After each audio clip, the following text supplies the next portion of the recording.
mon chant d'amour pour toi.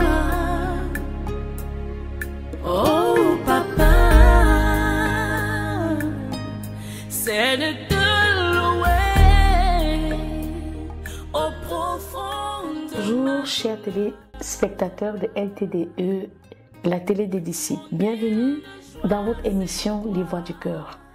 Aujourd'hui, nous avons pour thème la chrétienté et l'éducation. Nous avons ici sur le plateau le privilège et le grand honneur de recevoir deux femmes qui ont accompli leur vie sur le plan professionnel et éducatif et qui de l'autre côté aiment le Seigneur, et elles vont partager avec nous leur expérience pour édifier une sœur, une jeune chrétienne, une épouse, une femme entreprenante, une femme employée, une femme ambitieuse. Comment est-ce qu'on peut concilier sa foi et un profil de carrière? Sans plus tarder, je vais passer la parole à nos invités. Je vais d'abord commencer par l'homme de Dieu, qu'on ne présente plus, le révérend Abraham. Bonjour papa. Good day, good day. Hallelujah. I'm happy to be here today, and by the grace of God, I really want to appreciate God for this opportunity. My name is Pastor Wako von Abraham Jr. I am the lead pastor of Glorious Land Ministries Worldwide, found in Bamenda, Northwest region of the country. Amen. Alors, je vais passer la parole à Valérie de se présenter elle-même. Bonjour peuple de Dieu. Merci Mireille de m'avoir passé la parole. Moi c'est Valérie Moutiemi, employée chez Néo Cameroun, princesse de Jésus-Christ, femme vertueuse, mère de 3 enfants. Je suis très contente d'être à LTDE aujourd'hui, d'être invitée à LTDE pour partager mon expérience avec Jésus. Je vous remercie. Notre invitée Valérie est une employée à temps plein et aussi une servante de l'Éternel qui sait concilier sa vie professionnelle et sa vie chrétienne sans aucun problème. Nous allons passer la parole à notre invitée Audrey qui se présentera elle-même. Bonjour à tous, merci une fois de plus Mireille de m'avoir invitée sur le plateau de LTDE. Je suis donc Audrey Moncam, épouse Mouton, je suis médecin cardiologue, je suis enfant de Dieu, je suis mère de 2 enfants et c'est un plaisir pour moi de vous parler aujourd'hui avec mes copanélistes de comment concilier la vie professionnelle avec sa foi. D'accord, c'est très chaleureux tout ça, ça fait plaisir de savoir qu'on peut avoir sur un plateau télé chrétien des docteurs, des cardiologues, des grands cadres de société accomplis qui ont des vies professionnelles bien remplies, des vies d'épouses bien remplies, des mamans, mais qui ne cachent pas leur plaisir, leur joie, leur satisfaction d'avoir connu le Seigneur. En effet, le thème d'aujourd'hui parle de la chrétienté et de l'éducation. Alors, nous allons poser la question aux serviteurs de Dieu. Comment est-ce qu'on peut concilier une vie chrétienne remplie et une vie professionnelle équilibrée? Okay, thank you for that question, Miriam. Thank you, my By the grace God. of God, I'm going to use the Bible approach to answer this question. Amen. And I want to go to the book of 2 Peter. Let's open the Bible to the book of 2 Peter, chapter number 1, verses number 5. Amen. Now I read from here, the Bible says, and beside this, giving all diligence, add to your faith virtue, and to your virtue knowledge. So the Bible makes us to understand that we have to add virtue to our faith. Amen. And to virtue, we add knowledge. Amen. And if you want to study this part and to understand what the Bible means here about knowledge, it talks about the knowledge of God and the knowledge of other things. Amen. It's not just only limited to God's knowledge.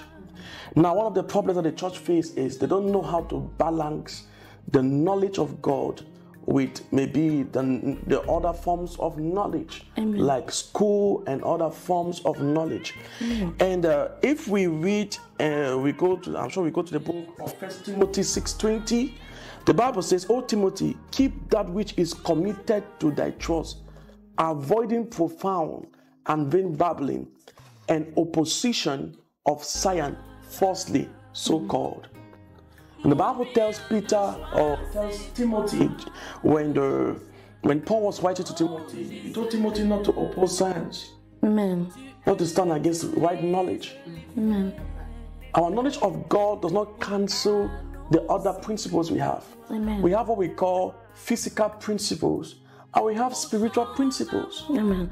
And that is why you see in life, many believers, they don't know how to balance this. But I will tell you one thing, God does not stop us from studying and from having a career. Amen. When we have a career, when we prosper in our career, we tell people God is good.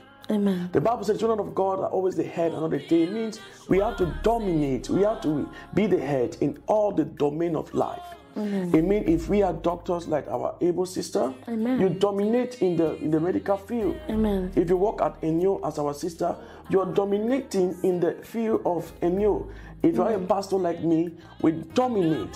So it doesn't stop us from studying, but we must learn to balance, because too much of secular knowledge without spiritual truth leads to carnality. Too much of spirituality without secular knowledge will turn you to a lazy person. Amen. So we need to balance it so that we are spiritual at the same time we pursue our career. Thank you for the opportunity. Thank you. Alors, ce que l'homme de Dieu vient de nous dire est très enrichissant et je vais le relire en sorte que cela soit audible pour tous les téléspectateurs francophones et anglophones pour bénir ceux qui sont à l'écoute. 2 Pierre chapitre 1 verset 5. À cause de cela même, faites tous vos efforts pour joindre à votre foi la vertu, à la vertu la science. Alléluia.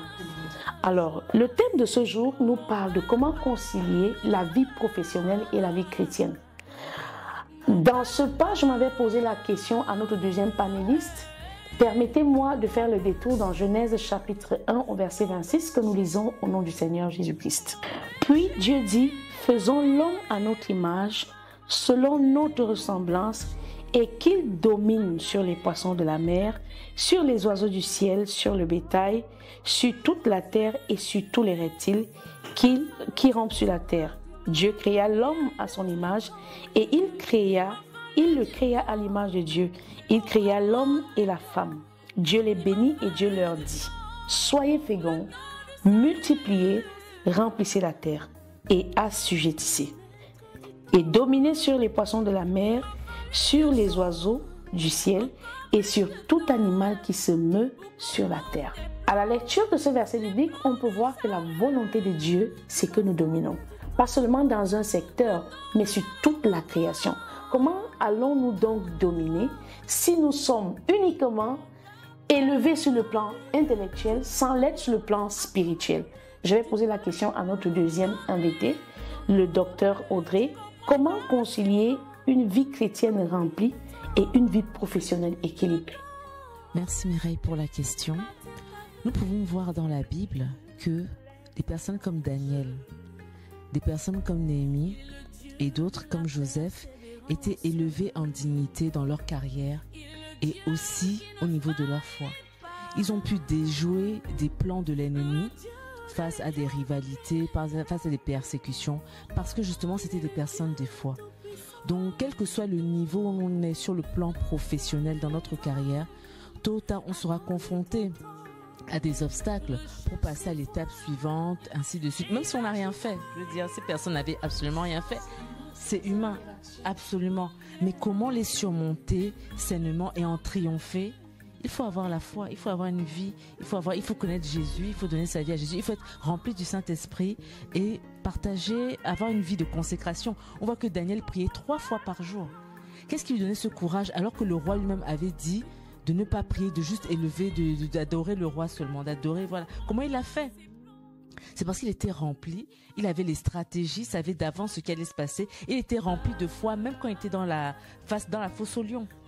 Donc, moi je pense que vraiment, nous-mêmes, enfin moi je parle pour moi en tout cas, plusieurs fois dans ma carrière, avant d'être dans mon cabinet médical dans le privé, j'ai travaillé dans des structures, mais je sais que j'avais besoin du Saint-Esprit au-delà des compétences, des connaissances théoriques et même pratiques. J'avais besoin de Dieu pour aller à l'étape suivante, pour même parler à un malade, pour renforcer un malade, pour le réconforter. Parfois, tu ne sais pas quoi dire devant la détresse d'autrui. Il faut être inspiré par le Saint-Esprit.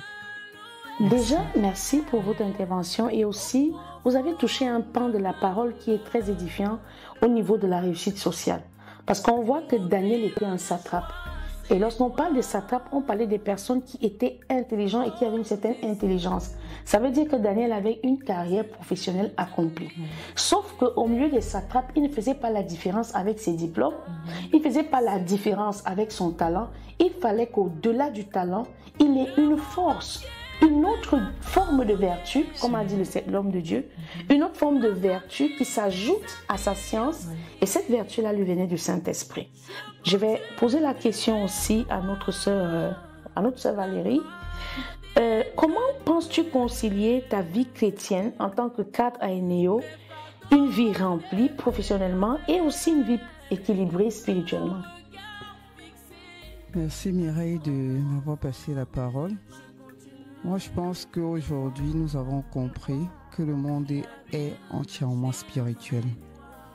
On ne peut rien faire sans le côté spirituel. Et quand tu es spirituel, tu dois avoir, c'est quoi? D'abord la foi. Et qu'est-ce qui nous donne la force de travailler? Qu'est-ce qui nous donne les diplômes? Qu'est-ce qui nous donne, je vais dire, l'excellence? C'est la grâce. Donc, moi, je crois que la vie aujourd'hui, la réussite dans la vie se résume autour de la grâce et de la miséricorde divine. Ça veut dire que si nous mettons notre vie, que ce soit notre éducation, que ce soit notre travail, que ce soit notre, je vais dire, la vie même en elle-même, même dans le couple, si on n'est pas basé, si on n'a pas la base, une base solide, c'est-à-dire la foi, si on n'est pas vrai avec Dieu, on ne va nulle part. Parce que soit on est avec le Seigneur, soit on est avec les marabouts. C'est-à-dire soit on avait le grand Dieu, soit on avait le petit Dieu. Donc moi je crois que la vie aujourd'hui se résume dans la foi. Et la foi c'est quoi? Pour exceller, il faut avoir la grâce. Et Dieu choisit à qui il donne sa grâce. Et la grâce c'est par niveau. Donc nous devons être vrais avec le Seigneur. Amen. Merci pour cette intervention très chaleureuse et très maternelle, comme on te sait bien. Homme de Dieu, aujourd'hui, quelqu'un peut nous poser la question de savoir, mais de quoi vous parlez? Parce que, in fact, when we take a look at this life, it's not only those who are Christian that can succeed in life. And spirituality is not focused on God. We have seen when the Lord sent Moses. Moses was having a snake. He was having a staff. And that staff changed into a snake exactly as those magicians did. Then I want you to tell us, is there a choice when we want to speak about spirituality? Because like when you are a young worker in an enterprise, as we are speaking now, il y a des personnes qui sont confrontées à d'autres spiritualistes. Ils ne sont pas forcément des chrétiens, mais aujourd'hui dans des lieux de service, si tu n'es pas dans une loge, tu ne peux pas espérer avoir une promotion. Si tu n'es peut-être pas en train d'utiliser un charme, tu ne peux pas espérer garder ton mari. Et les gens ont déjà accepté cela comme une réalité.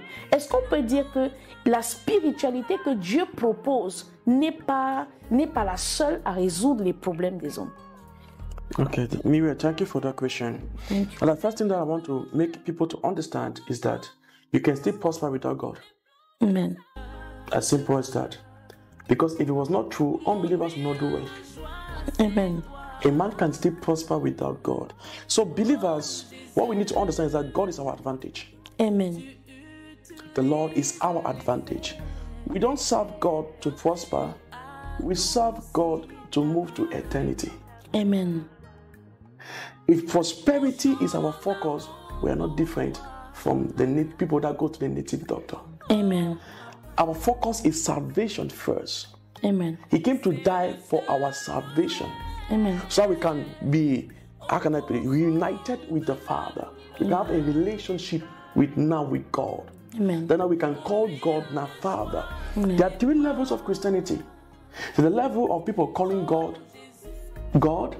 Amen. The level of people calling God Father. Amen. And the level of people calling God friend. Amen. We pray to a God, we fellowship with the Father, Amen. we're intimate with the partner. Amen. So if you see Christianity, There are different levels, and when a man lacks understanding, you would think that coming to church is looking for the miraculous. Amen. And that is why people can go to the native doctor shrine, because even in the shrine of native doctors, you can still get those miracles. Amen. But we come to God for salvation. Prosperity now should be a reward of us being in God's presence. Amen. It should not be the reason why we seek for God. Amen. We seek for the Father to reunite with Him, to have salvation, to be saved from the power of sin and immorality. And then the Lord now rewards our faithfulness to Him with prosperity. Amen. So, it is possible not to serve God and yet prosper. It is possible not to be in church and have a successful career. Amen. But it is not possible to enter heaven without knowing Jesus. Amen. This is where we end. Thank you, man of God. Je veux te retourner la question, Audrey. Je sais que tu as un très long parcours scolaire. Tu as passé beaucoup de temps à préparer cette vie aujourd'hui que tu vis en tant que docteur et cardiologue. Mais la question que je vais te poser, est-ce que tu ne t'es jamais retrouvé dans un défi spirituel pendant que tu as accompli? Est-ce que tu n'as jamais senti ce challenge avec un autre fils d'un autre Dieu pendant que toi tu es dans cette adoration de Jésus? Est-ce que tu as un conseil à donner à quelqu'un qui passe par cette situation? Oui, en effet, nous sommes limités, malgré nos diplômes, malgré notre gloire humaine et terrestre. Donc, il y a des choses que seul Dieu peut faire. En tant que médecin, nous sommes confrontés à la mort. Qui donne la vie ou la mort? Est-ce que c'est pas Dieu? C'est Dieu. Donc, nous sommes limités en tant que médecins. Et ça, il faut qu'on le sache. Tout ce qu'on peut faire, c'est donner les soins, mais c'est Dieu qui guérit. Donc, c'est une limitation. Quand on est honnête envers soi-même, on la voit tous les jours, en fait. C'est pour ça qu'on a besoin de la grâce nous-mêmes. Et comme dit notre pasteur ici, on n'a pas besoin de Dieu pour prospérer, pour s'enrichir financièrement. Absolument. Mais comme il a dit, ce n'est pas notre richesse financière qui va nous emmener au ciel. Et nous, ceux qui ont réussi, qui prospèrent sur le plan financier, professionnel et autres sur terre et qui connaissent Christ, doivent se servir de cette aura-là justement pour témoigner de Jésus autour d'eux, autour d'elle. C'est de ça qu'il s'agit, parce que de la même manière que l'ennemi se sert des gens qui prospèrent dans son royaume pour attirer les autres, ben nous aussi, avec nos exemples, avec ce que nous faisons, par sa grâce, nous devons attirer aussi, sauver pour sauver aussi. Alléluia. L'identité des élus, sauver pour sauver. Alors Valérie, je vais te poser la question. Est-ce que tu peux dire du fond de ton cœur que tu es satisfaite de ton Dieu pendant qu'une autre jeune fille arrive à charmer un homme, arrive à utiliser son potentiel physique pour gravir des échelons professionnels? Qu'est-ce que tu peux donner comme conseil à une jeune fille qui a choisi Jésus, qui est épanouie dans le Seigneur, face à toute cette rivalité de tout ce que le monde nous propose? En tant que cadre dans une société, tu as certainement vu ces choses arriver. Tu as vu des gens venir avec le vent en poupe, avec les écorces, avec les marabouts pour appui. Toi, en tant que femme qui a une expérience professionnelle, quel est le conseil que tu peux donner à une jeune fille qui veut rester dans le Seigneur et garder sa foi face à tout cet achalandage que le monde nous propose comme marketing pour rejoindre le camp de la spiritualité de l'ennemi? Merci encore de me passer la parole, Mireille. Ce que je voudrais dire à une jeune fille, à une sœur, à une fille, c'est vraiment que le diable est flatteur. Le diable ne te donne rien pour rien. Le diable, s'il te donne 1, il te retire 10 000. Donc pour moi, je ne peux même pas conseiller quelqu'un de partir sur cette voie. Parce que la paix, tu n'as pas la paix. La joie, tu n'as pas la joie. Le shalom, tu ne l'as pas. Pourtant, un enfant de Dieu, il a tout ça. Il est toujours heureux, qu'il ait l'argent ou pas. Il est en paix avec lui-même. Il ne vieillit pas. C'est-à-dire, il a le rajeunissement dans la tête, dans tout ce qu'il fait. Donc pour moi, je ne peux pas conseiller quelqu'un d'aller chez les marabouts, de suivre ce chemin risqué, parce que, oui, c'est la perdition. Même si tu prends un mari par les marabouts, tu vas finir par le perdre. Tu envoies ton enfant chez le marabout pour avoir l'intelligence, voler les intelligences des autres enfants. Tu vas finir par perdre cet enfant. Donc, c'est très court, c'est un chemin très glissant. Vraiment, restons dans le Seigneur. Gardons la foi. Vivons parce qu'il est venu pour nous sauver. Et il ne nous lâchera jamais. Et celui qui est avec Dieu est très très heureux. C'est-à-dire, il a la paix. Et pour moi, la fin, c'est le shalom, la paix du cœur. Amen. Merci vraiment. Man of God, there is still too few questions. I'm about to ask you one of them. Pourrait-on dire aujourd'hui que l'Église est une échelle pour les rescapés de la vie? Okay, thank you so much for that question. Yeah. Now, one of the things that I must first of all say is that when we give our life to Christ, we are baptized by the Holy Spirit. Amen. And the Holy Spirit does not replace our brains. Amen. The Holy Ghost does not replace your capacity to think, to Amen. reason, to know. Amen. It guides you, but it does not replace. Amen. Now, one of the things about God is that God is a mysterious God. Amen. Now, in my time as a pastor, I've seen people come to church and they were illiterate. They could not read, write. But as they stayed in church, from the Bible, they knew how to read, they knew how to write. So God is mysterious. Amen. But one of the things that I want to always tell people, one thing is that if you have an opportunity to go and study, go and study. Amen. So in every miracle, there is a God's part and there is a man's part. Amen. He has his part to play and we have our part to play. Amen. Now, one of the things that education does is it brings illumination to the mind. Amen. If you look at people that have gone to school, they can better interpret the scriptures than people limited in education. Amen. I, for one, have gone to school. Amen.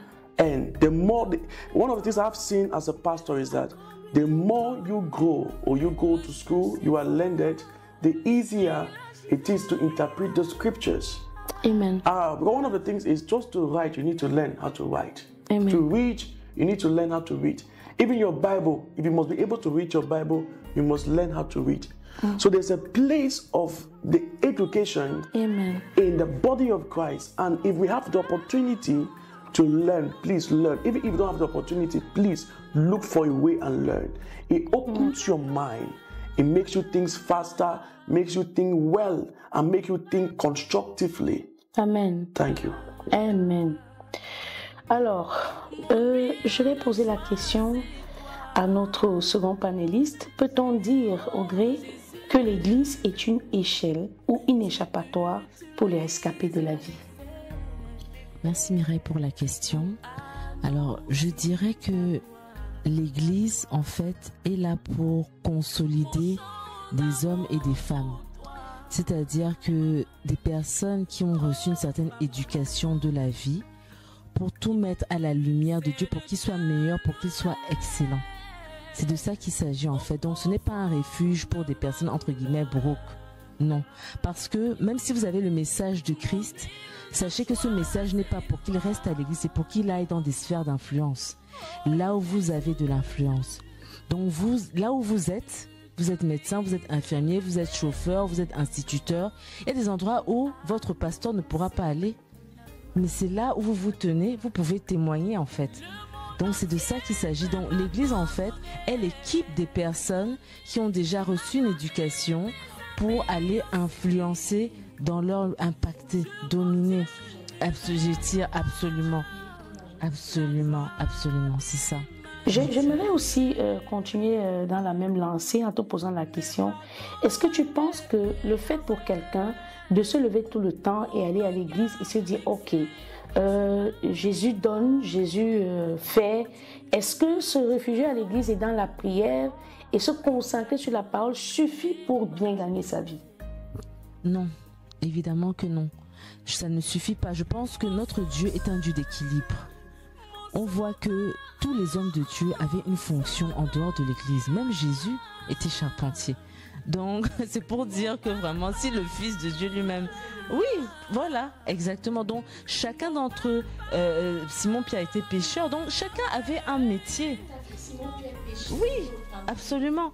Donc eux tous, Matthieu aussi, il était douanier. Donc c'est pour dire que chacun avait une fonction, avait un métier. Ils n'ont pas forcément tout laissé pour... Puisque même quand Simon-Pierre était pêcheur, Jésus est venu le trouver dans la barque pour réaliser le miracle de la pêche avec les poissons. Donc c'est pour dire que non. Non, se réfugier à l'église, pour moi c'est une échappatoire, c'est une fuite en avant. Il faut être équilibré. Notre Dieu est un Dieu d'équilibre. Donc l'éducation et la chrétienté ont chacune une place, chacune d'elles une place, sauf que nous devons pouvoir comprendre que l'une ne peut pas remplacer l'autre. Oui, parce que même quand on regarde l'apôtre Pierre, il a d'abord les techniques de pêche. C'est ça. Il a d'abord été un pêcheur au préalable. Oui. Donc il sait comment on fait pour prendre un poisson. Oui. Il fait, c'est pourquoi même quand il reçoit le Saint-Esprit, il est celui qui a moissonné les 3000 âmes. Oui. Il savait à quel moment, quand l'eau s'agite, Amen. à quel moment jeter un filet. Oui. Et il a pu utiliser cette technique de pêche-là pour devenir désormais un pêcheur d'hommes. Alors Valérie, est-ce que tu penses que une jeune fille aujourd'hui peut dire non, je vais aller prier, je vais rester à l'église, Dieu va me donner l'homme de ma vie, ou un jeune garçon va aller faire 30 jours de jeûne, 65 jours d'abstinence et dire que okay, Jésus va me récompenser en arrachant à celui qui a travaillé sa maison pour venir me la donner. Merci une fois de plus, Mireille, de me passer la parole. Moi, je pense que rien ne se remplace. En fait, le monde a été conçu, je vais dire Dieu depuis la création, nous a dit dans sa parole, tu mangeras ton pain à la sueur de ton front. Donc, nous devons travailler pour gagner notre vie. Quel que soit ce que tu fais, il nous a demandé de bien faire. Nous devons être des exemples. C'est pour ça qu'on dit, les enfants de Dieu doivent être la tête et non la queue. La tête, c'est dans tous les domaines.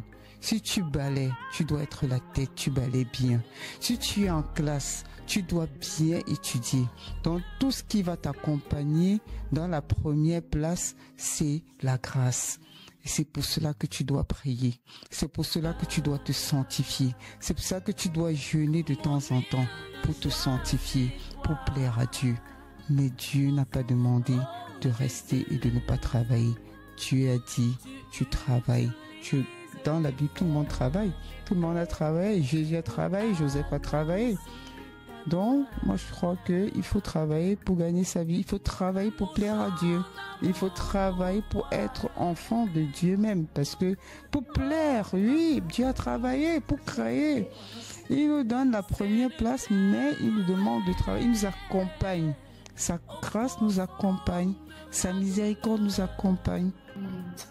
Vraiment, c'était très bénissant. N'oubliez pas de partager, n'oubliez pas de liker et surtout, n'oubliez pas de mettre en pratique ces précieux conseils adaptés de personnes qualifiées qui nous ont été donnés ici. N'oubliez surtout pas, l'éducation n'affronte pas la chrétienté. Les deux vont ensemble, les deux s'embellissent et surtout, les deux permettent à celui qui les a gagnés, la science et la sagesse, de marcher, de mieux s'adapter dans les voies de l'Éternel. C'était Christine Mireille Moncam pour LTDE. Que Dieu vous bénisse. Mon chant d'amour pour toi. Oh papa, c'est de